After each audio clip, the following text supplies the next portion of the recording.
Now, today, President Joe Biden is expected to lay out his commitments to confront climate change. He's set to sign a number of executive actions, likely to include elevating the issue as a national security priority and creating a commission focused on environmental justice. NBC News correspondent Cal Perry joins us now to help break down these new measures. Cal, good morning. Now, the actions President Biden is expected to take today come after he did make moves on this on day one in the office, reversing climate policies set by the Trump administration. So what's the impact of what the administration has done so far, and what happens today?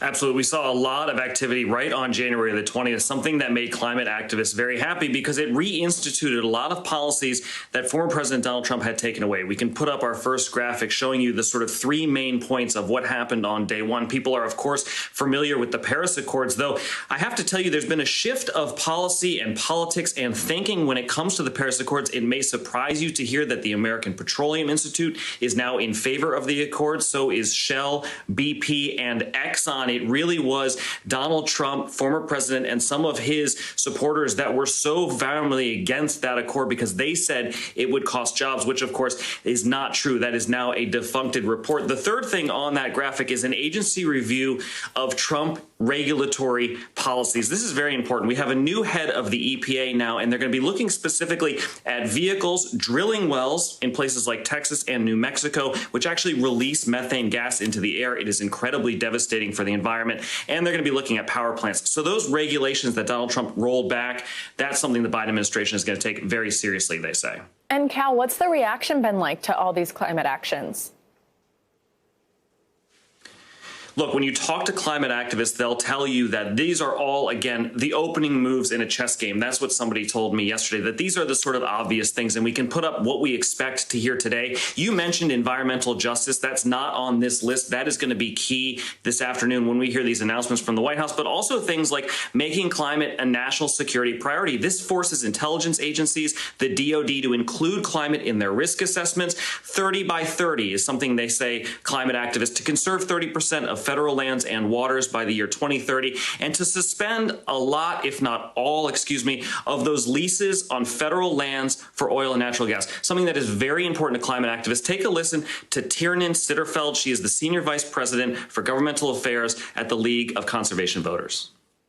They're also clear that executive action is extraordinarily important, but that we also need congressional action. Senator Schumer and Speaker Pelosi are both great climate champions, and they've made clear they intend to go big. So we are feeling really enthusiastic. Of course, what we've seen so far is great, but much more is needed, and we are confident that's in store. Savannah, part of the reaction there is from an interview that Senator Schumer gave to our colleague Rachel Maddow 48 hours ago when he said that climate was a top, if not the top, legislative priority for Democrats now.